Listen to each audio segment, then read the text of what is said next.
maar die wat oorwin, is daar een groot prys wat vir ons wag.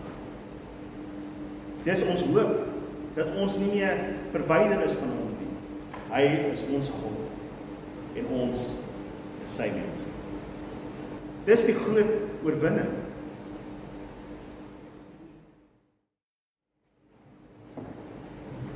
Julle kan slank vir my blaai na Openbaring 21, en ons sluit vanmôre die reeks af, Christus die oorwinnaar, met die boodskap Christus oorwin aan die einde. Hy is die oorwinnaar aan die einde van dit alles, wanneer alles nuut gemaak word, en dit is iets om na uit te sien. Ek hoop julle sien uit daarna, ek hoop ons kyk uit na daardie dag, en eendag gaan alles nuut gemaak word. En ek het baie gewonder op wat se vers, of wat se stuk ek gaan fokus vanmôre in hierdie boodskap, en daar is so baie wat ek kon gekies het. En ek het uiteindelik besluit om te land op Openbaring 21 vanaf vers 1 tot en met vers 8. En ons lees: Toe het ek 'n nuwe hemel en 'n nuwe aarde gesien, want die eerste hemel en die eerste aarde het opnuut gegaan, en die see bestaan nie meer nie. En ek die heilige stad, die nuwe Jerusalem, van God af uit die hemel sien neerdal. Sy is gereed gemaak soos 'n bruid wat versier is vir haar man. Ek het 'n harde stem van die troon af hoor sê: Kyk, God se woonplek is by die mense, en hy sal by hulle woon. Hulle sal sy volke wees, en God self sal by hulle wees as hulle God. Hy sal elke traan uit hulle oë afdroog, en die dood sal nie meer daar wees nie, ook nie rou of gehuil of pyn sal meer bestaan nie, want die eerste dinge het verbygegaan. Hy wat op die troon sit het gesê: Kyk, ek maak alles nuut. En hy het ook gesê: Skryf neer dat hierdie woorde betroubaar en waar is. En verder het hy vir my gesê: Dit is afgehandel. Ek is die Alfa en die Omega, die begin en die einde. Die wat dors is, sal ek laat drink uit die fontein van lewendgewende water, verniet. Wie oorwin sal hierdie dinge beerf, en ek sal sy God wees, en hy sal my seun wees. Maar vir die afhartiges, die ongelowiges, losbandiges, moordenaars, hoereerders, towenaars, afgodedienaars en al die leenaars, hulle deel is die brandende poel van vuur en swaal. Dit is die tweede dood. Net tot daar. Vader, mag ons vir 'n oomblik stil word in die aangesig van hierdie visioen wat vir ons wys, wat vir ons voorlê. Hulle wat oorwin, sal hierdie dinge beerf. Here, wat 'n voorreg om te kan uitsien na daardie dag, en nie bekommerd te wees, Here God, oor wat vir ons voorlê nie. Daar is so baie mense wat wonder oor wat wag, Here. Maar ons het hierdie vaste hoop in ons, dat daar 'n nuwe hemel en aarde is wat ons verwag. En so ek bid, Vader, dat U vir ons dit lewend sal maak in ons harte vandag. Here, dat ons net 'n klein oomblik het om dit te kan sien en te waardeer vanmôre. Kom, Heilige Gees, en bekragtig dit in ons harte, sodat ons dit kan verstaan, sodat ons gestig kan word daardeur. En Here Jesus, dat U verheerlik sal word in dit alles. Amen en amen. Nou, ons is besig om te kyk, soos wat ek sê, na Christus die oorwinnaar. Ons het gesien, hy is die oorwinnaar aan die kruis, hy is die oorwinnaar oor die graf, hy is die oorwinnaar deur die eeue. En nou uiteindelik kyk ons na Christus, die oorwinnaar aan die einde. En hy is besig om al sy vyande onder sy voete te vertrap. Alhoewel dit vir ons dalk in hierdie eeue nie lyk asof Christus wen nie, behoort ons te besef dat Christus is wel besig om te oorwin. En soos wat ons gesê het, die finale vyand is die dood. 1 Korintiërs 15 sê vir ons dat al sy vyande moet aan hom onderwerp word, en dan kom die einde, en die laaste vyand is die dood. En in die hoofstuk net voor hierdie hoofstuk 21 lees ons in die laaste 2 gedeelte, en toe is die dood en Hades in die vuur gegooi. Dit is die tweede dood, die vuurpoel. En as gevind is dat iemand nie in die boek van die lewe opgeteken is nie, is hy in die vuurpoel gegooi.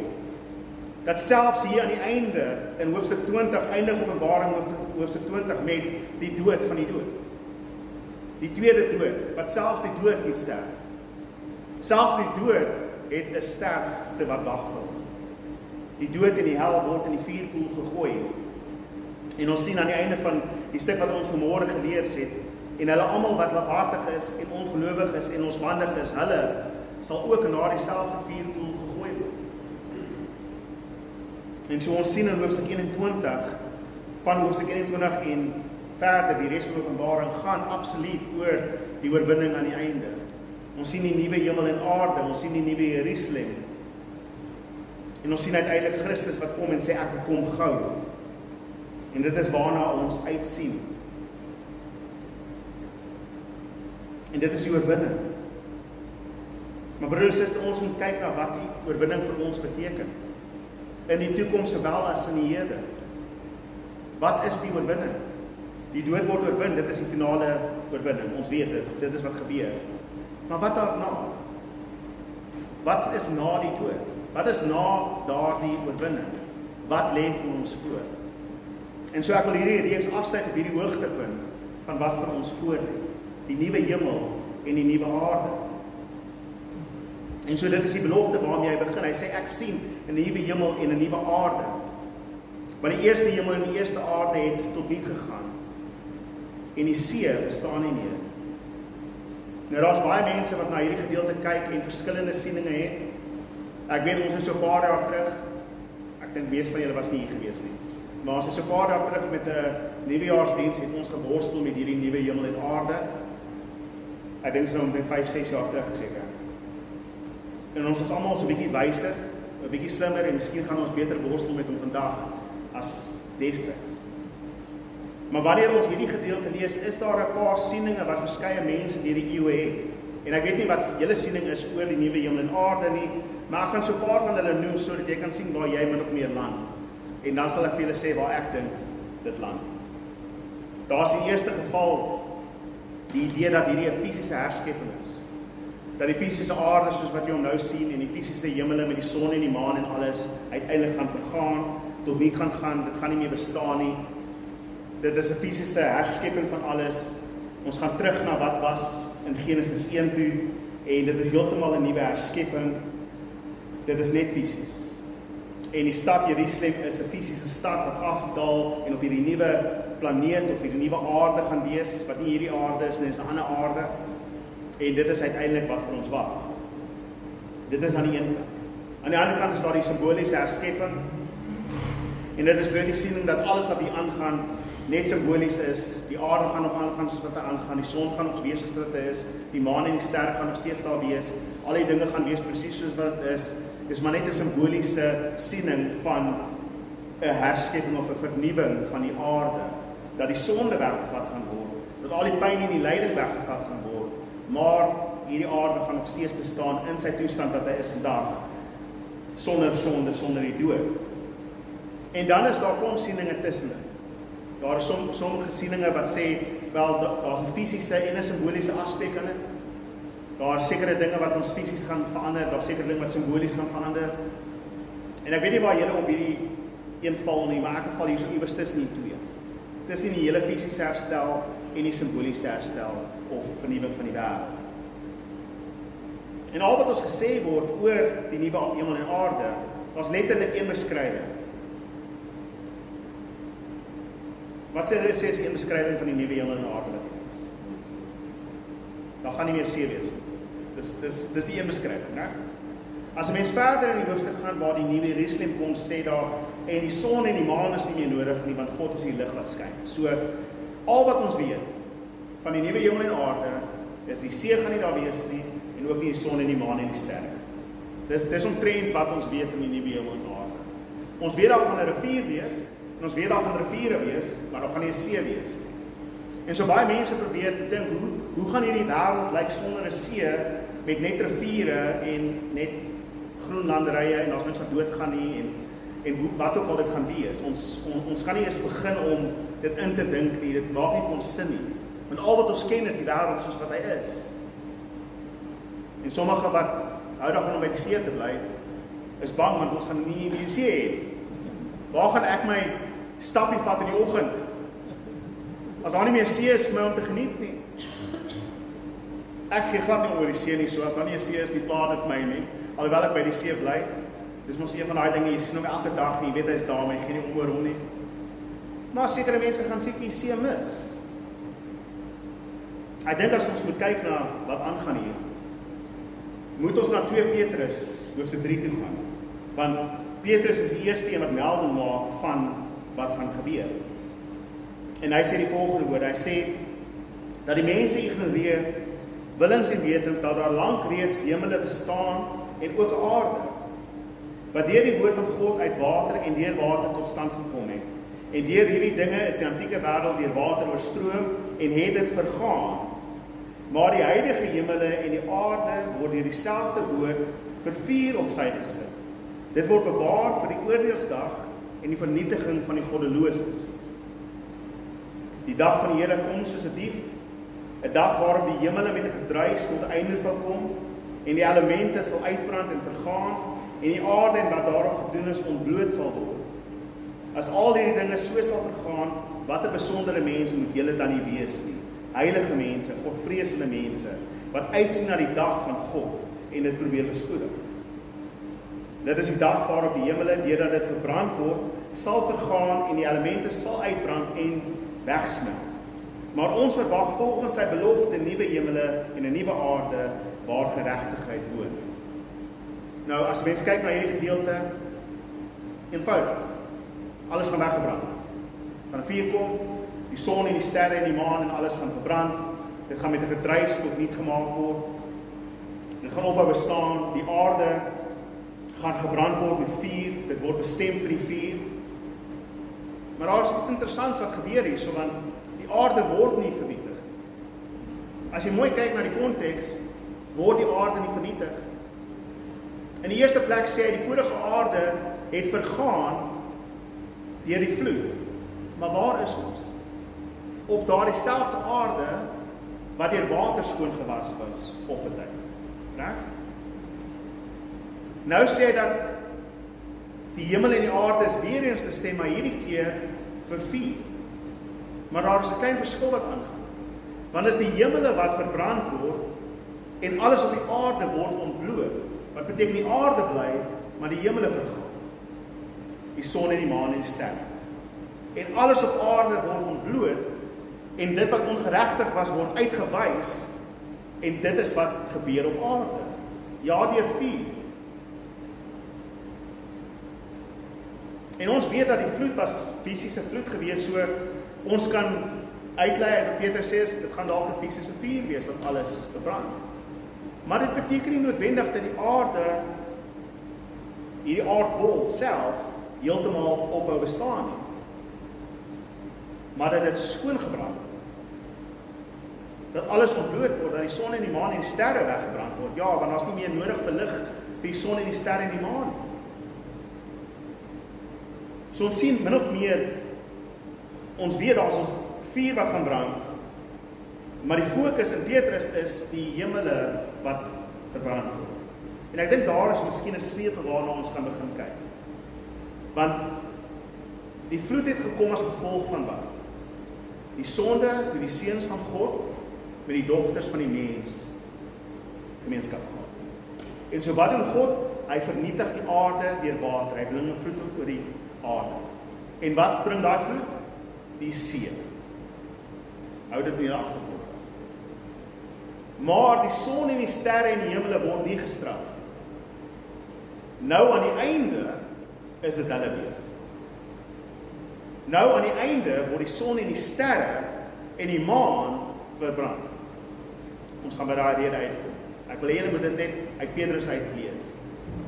Ja, daar is dalk 'n fisiese verbranding, maar ek sê ook dat jy dit kan lees in die sin van fisies met simboliese betrekking. Daar vernietiging is van die sterre, die maan en die son, soos wat die aarde voorheen vernietig is en die mense gesterf het onder die vloed, so is dit nou die beurt van die hemelwesens, die elemente in die lig.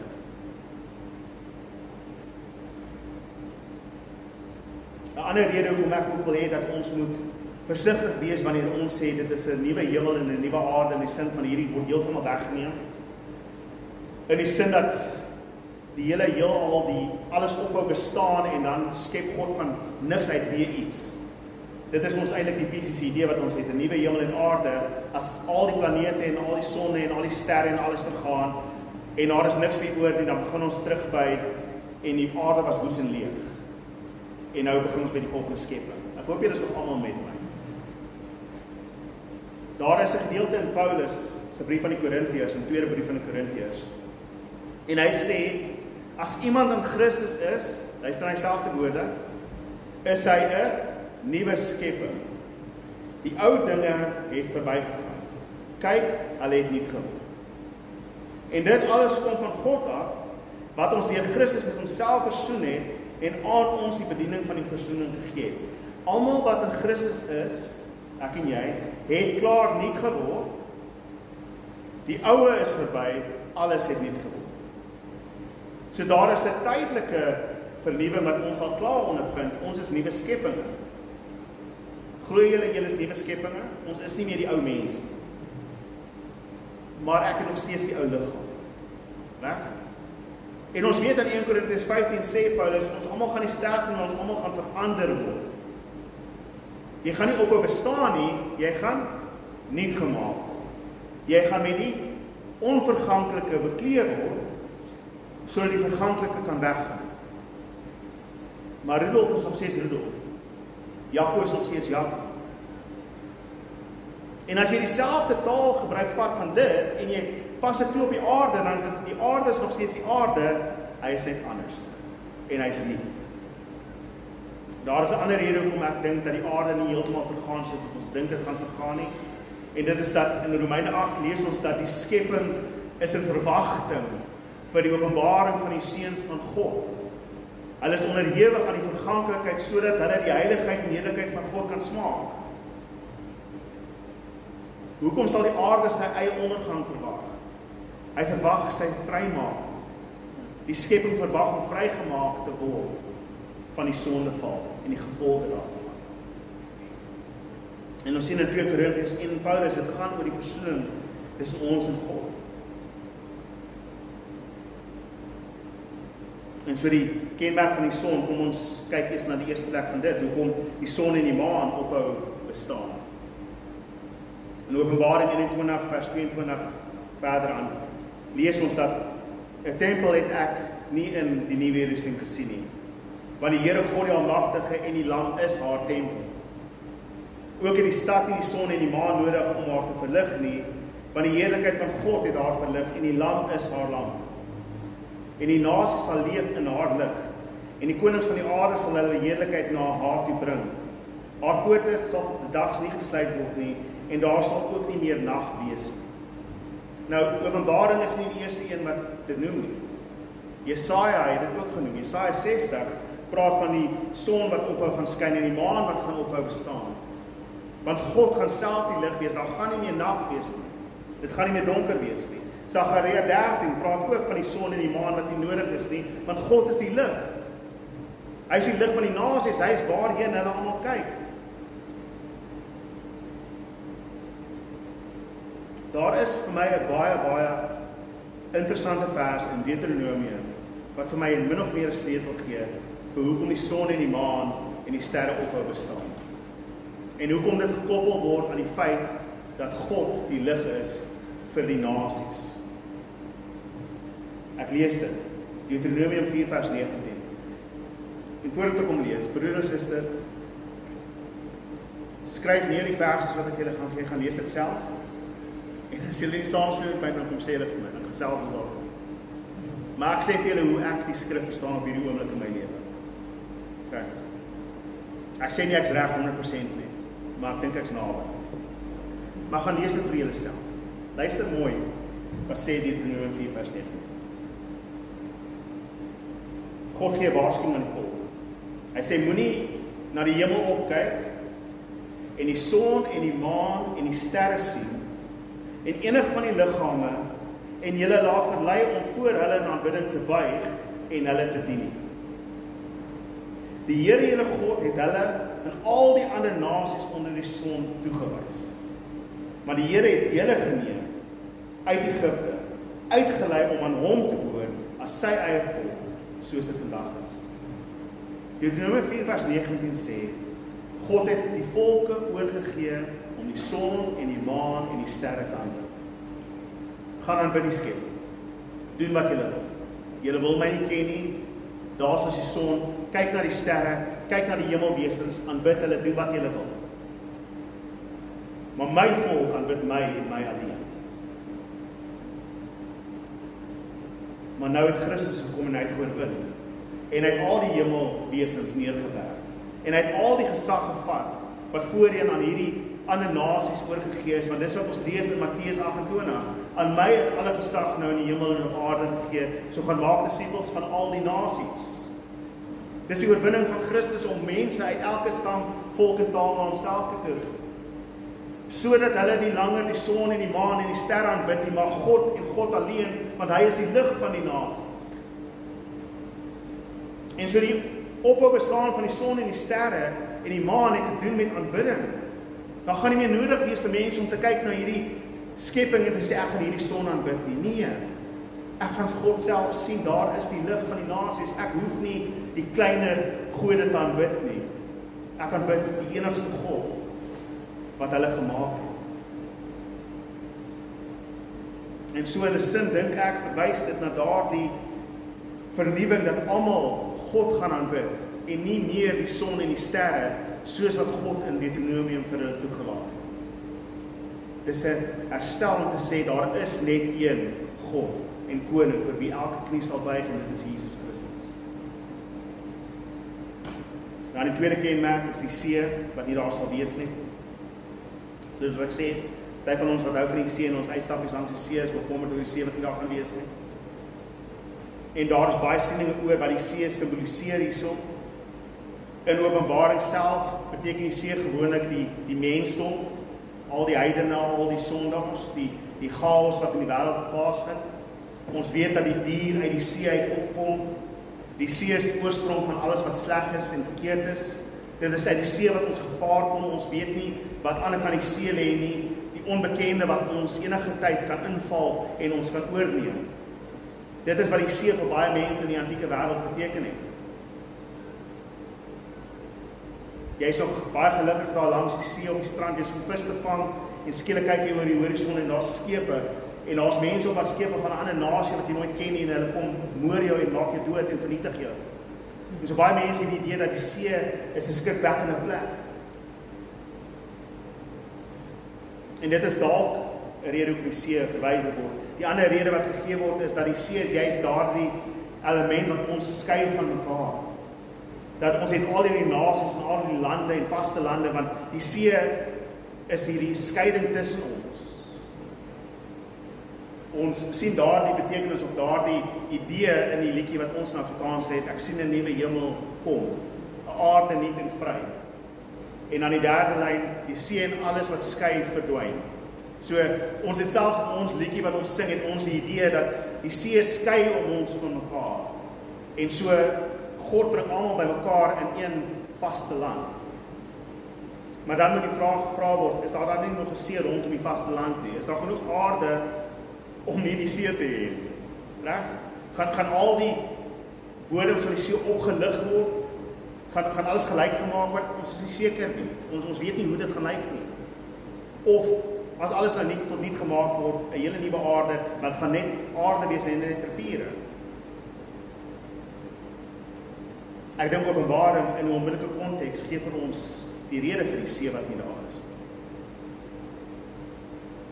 Weer eens gaan lees dit self en maak julle eie gedagtes daarop op. Maar luister in die hoofstuk net vooraan. Hoofstuk 20 vanaf vers 13.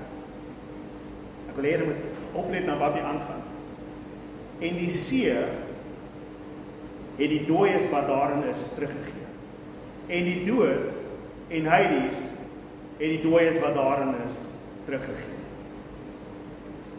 En toe word die dood en Hades in die vuurpoel gegooi. Dink julle nie die see het iets te doen met die dood hier? En die doderyk.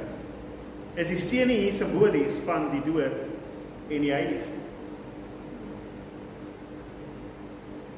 As ek julle nog nie het nie. Jona, 2 vers 2. Die Jona ingesluk is deur die vis in die see gegooi word. Luister na wat sy woorde sê. In my nood het ek na die Here geroep en hy het my geantwoord. Uit die ingewande van die doderyk het ek om hulp geroep.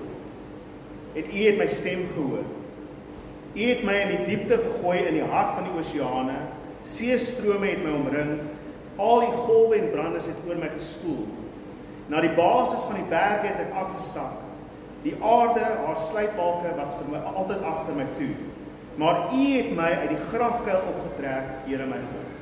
Waar is Jona? In die see. Maar hy sê dit is die dode. En U het my die grafkuil opgetrek. Psalm 18 vers 5.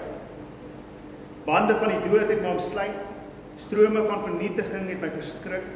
Bande van die doderyk het my verstrengel. Vangstrippe van die dood het my ingewag. Maar uit die hoogte, vers 17, het U hand uitgestrek en my gegryp en my uit die watermassa opgetrek. Die see. Die see. Want hier is die ding, broer en suster, wat is die see vir ons verteenwoordig van? Die groot vloed. Die groot dood waarin almal gesterf het op hierdie aarde, behalwe Noag. Dit is ons oorherinnering dat alles onder die see deur die dode besoedel is. Dis waar al die geeste wag, volgens die antieke siening van die wêreld.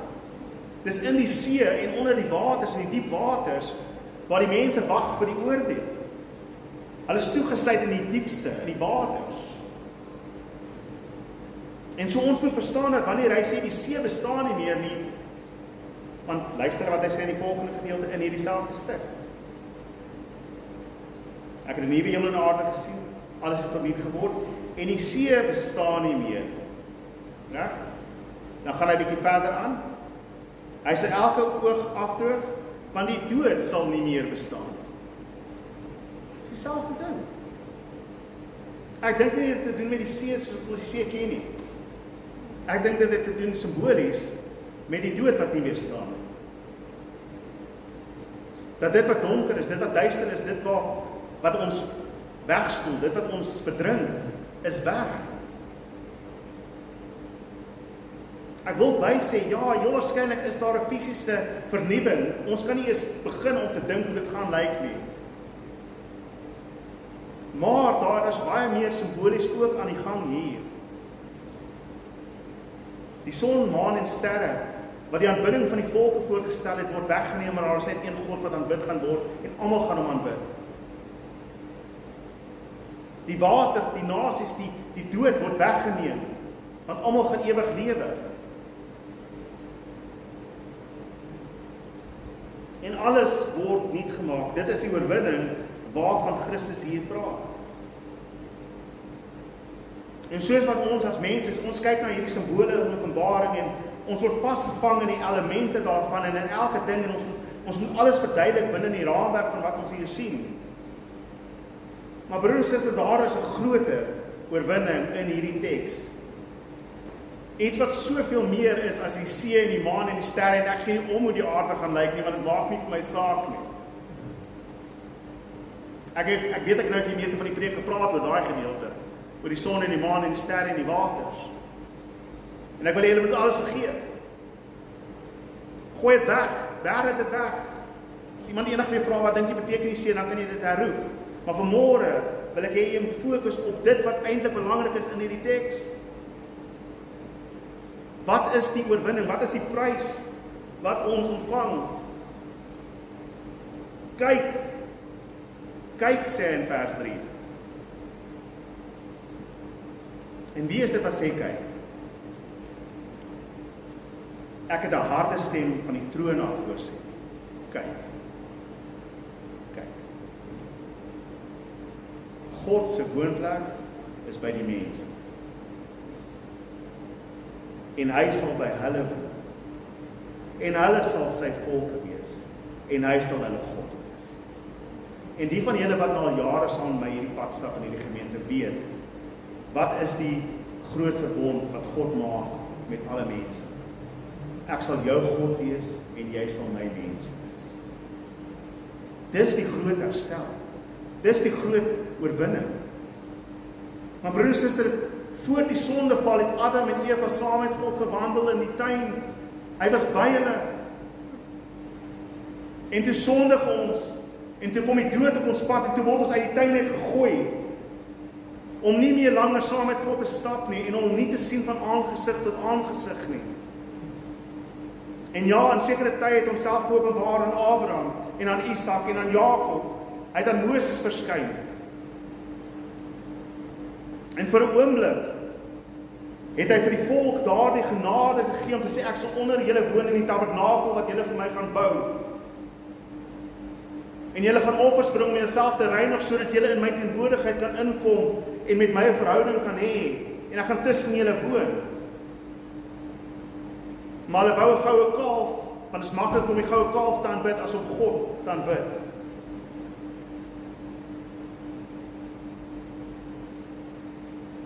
En God sê, slaan my tent op buite hierdie volk.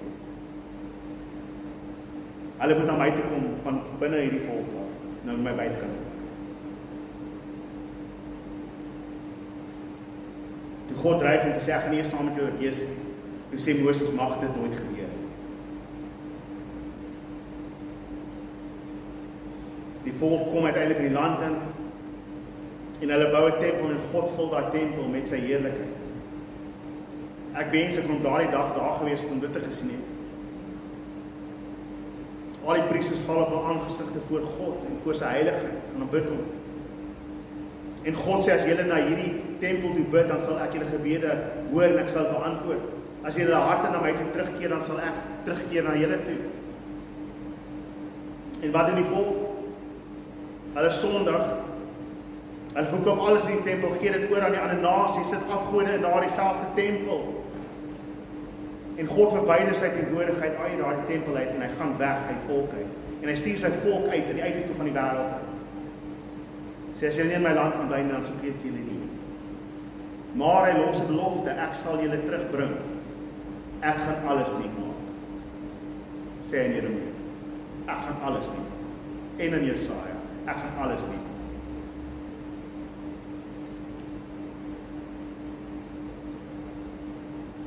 So ons het die tabernakel verloor, ons het die tempel verloor,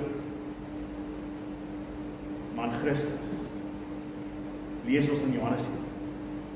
En die woord het mens geword en onder ons kom. En ons het sy heerlikheid gesien, soos die enigste seun van God, vol genade en trou. Daardie woord uit onder ons kom woon, is die woord wat gebruik word vir tabernakel. Uit onder ons kom tabernakel. Hy het sy tent opgeslaan onder die mense. En toe kruisig ons. Maar dit was alles in die plan van God, want deur dit het hy alles nuut gemaak. En het hy begin om die oorwinning te behaal. En ons uiteindelike oorwinning, broer en suster, is dit. God gaan sy woonplek by die mens kom. Daar gaan nie meer nodig wees om in die hemele te wees. Daar gaan nie eens meer nodig wees om die hemele te hê nie. Daar gaan nie hierdie skeiding wees tussen die aarde en die hemele nie. Daar gaan wees waar God is. Dis die enigste plek wat gaan bestaan waar God is. Ja, ek weet God is oral, maar in hierdie spesifieke manier is hy woonagtig by ons. En ons sal hom aanbid. Hy sal ons God wees en ons sal sy volk wees. Dit is die groot oorwinning waarvoor ons wag. Vergeet van die see, die maan en die sterre. Ons gaan vir Christus sien. Ons gaan vir God sien. Ons gaan hom ken. Dis ons hoop, dat ons nie meer verwyder is van hom nie, maar dat ons welkom is in sy teenwoordigheid.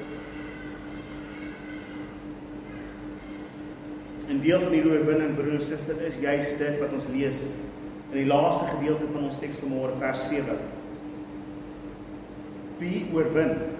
En nou draai die oorwinning na jou en my. Wie oorwin sal hierdie dinge beerf? Luister weer. En ek sal sy God wees en hy sal my seun wees. Ek sal haar God wees en sy sal my dogter wees. Wie oorwin sal alles aan. En ek het laasweek gepraat van deur die eeue moet ons standvastig bly. Dit gaan nie oor hoe jy vandag as 'n Christen voel nie, dit gaan oor hoe ons eindig. Dat ons vashou aan die geloof en die hoop wat ons eens vir altyd ontvang het. En wie oorwin sal al hierdie dinge beerwe. En hy sal jou God wees en jy sal sy mens wees. En hoe lyk hulle wat dit nie het? Die lafhartig is. Dis die enigste plek in die Bybel waar hierdie woord gebruik word, die lafhartiges.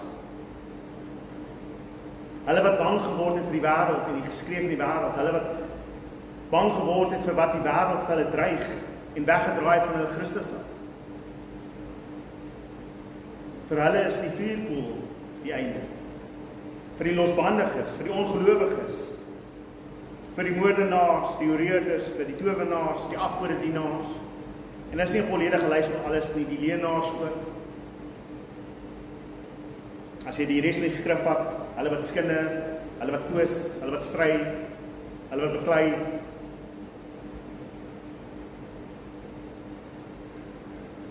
Maar die wat oorwin, broer en suster, jy en ek, wat oorwin, wat vashou tot aan die einde, is daar een groot prys wat vir ons wag. Hy is ons God en ons is sy mense. En daarom kom ons na die tafel toe vanmôre. Hierdie tafel wat Christus vir ons gedek het, dit is hoekom ek sê dit is die bloed van die nuwe verbond. Daai is die verbond. Ek sal hulle God wees en hulle sal my mense wees. En ons kom sit by sy tafel want ons is welkom by sy tafel. Elkeen wat Christus bely as Here en Saligmaker is welkom by die tafel. Sy bloed is gestort vir jou, vir daardie verbond. Dit is die bewys dat jy welkom is. Die brood wat gegee is vir ons is sy liggaam. Want hy het alles gegee, hy wat die woord is in die begin het vlees geword en onder ons kom woon en ons het deel aan hom wanneer ons eet van die brood op hierdie tafel. Vir nou is dit crackers of provitas of wat ook al ons voorgesit het. En ek wil nie soos 'n katolieke klink wat sê dit word die liggaam van Christus, maar in ons gees is dit die liggaam van Christus waarin ons deel het. Dit is die bloed van Jesus wat ons drink. Gegee vir ons, tot die verlossing van ons siele, met die belofte van die verbond. Ek is jou God en jy is my mens. Daar is geen groter vreugde as dit. Vader, lei ons nou jou God en gebruik in die tafel. Here, eet van hierdie brood, die drink van hierdie wyn. Here, mag ons herinner word, Here, aan die verbond wat ons bely voor U en aan mekaar. Dat ons een liggaam is in Christus, verseël met die verbond dat ons U volk is, en dat U ons God is. En U is ons Vader, Here Jesus, U is ons Here, Heilige Gees, U is ons trooster, en wat 'n voorreg dat ons vanmôre hier kan wees en teenwoordig. So ek wil U seën oor hierdie tafel, oor ons harte, en hulle wat vanmôre dit nie fisies kan deel met ons, mag hulle dit in die gees ervaar, waar hulle ook al is.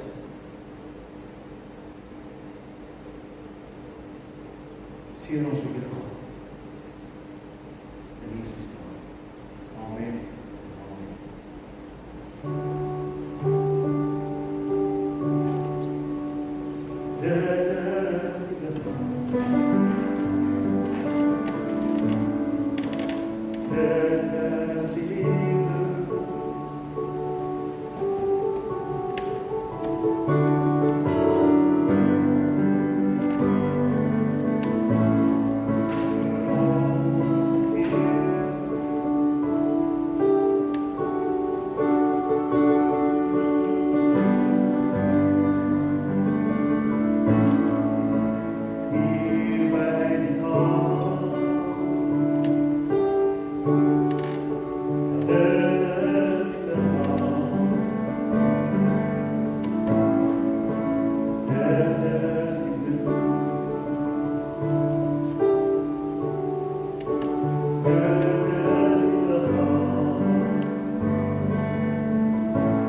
tafel vanmôre voorsmaak kan kry vir dit wat vir ons is. Here, wanneer ons welkom geheet word in die nuwe hemel en aarde, wat bestem is vir geregtigheid. Here, waar ons almal een is in U, en almal U aanbid en almal U ken.